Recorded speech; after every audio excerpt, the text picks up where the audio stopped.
In a mountainous region of Bosnia-Herzegovina, close to Sarajevo, a sheep-herding community has developed a unique singing style known as Ganga.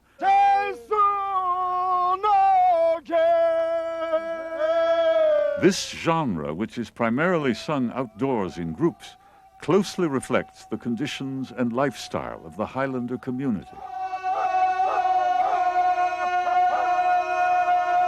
In Bosnian Highlander culture, specifically on Mount Bjelašnica, people will spend a lot of time outdoors since it's the herding culture.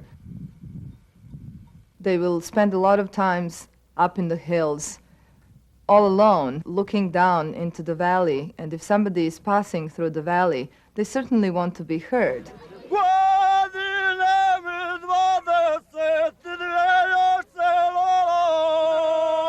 It is very important to conquer that space with your voice.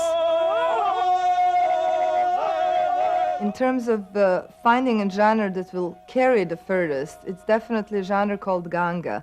And this particular type of singing is characterized by very close harmonies, so voices are close to each other, and they somehow acoustically clash off of each other, but that enables the sound to travel further.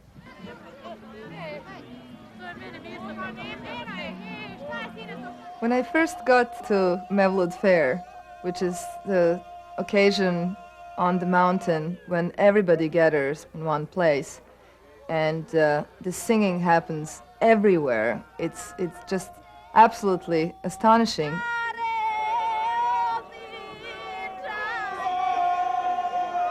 But when I first got there, I was somewhat frustrated because that was my first really independent field work, and I really wanted to get nice recordings and I wanted to get nice cuts, and it was just impossible. And for a while I was running around from one group to the other. You could never tell when is somebody going to sing. They're just standing there, and suddenly somebody just breaks into a song, and I would not even get a chance to click my record button.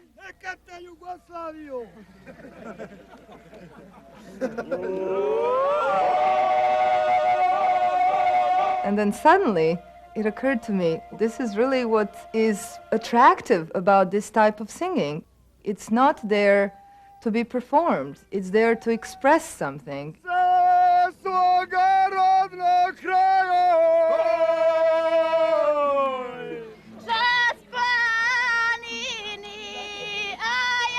Another singing style which reflects Highlander culture is called Becharet.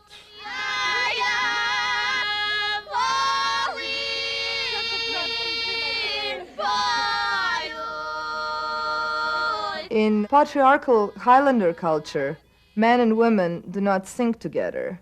Singing is a very important part of courtship rituals, and people will start singing at very early age, but not in public. They will sing out in the meadows, they will sing up in the hills, they will sing away from the adults.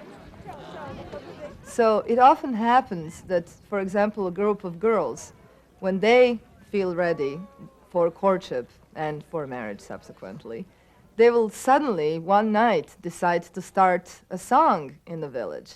And it's almost like an initiation rite.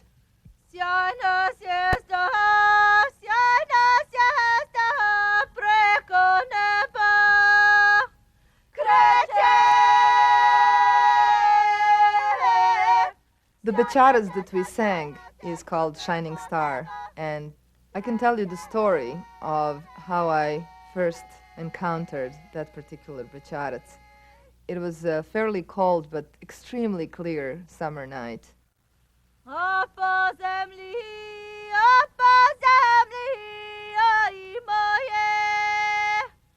There are these girls that start singing, "Shining stars, does any of you know where my darling is tonight?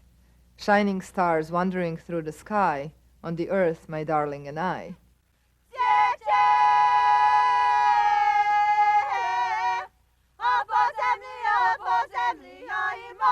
These girls were singing about the boyfriend or, potential boyfriend of one of the women that started the song. And I've been looking at them, and in this environment where you are really surrounded by nothing but the stars, it suddenly made so much sense and became so clear, this connection that people find with what is closest to them. And in that case, it was the stars. And also this fact that there is nobody else that you can ask but the stars was somehow very poetic and in a way very symbolic of their experience of the environment.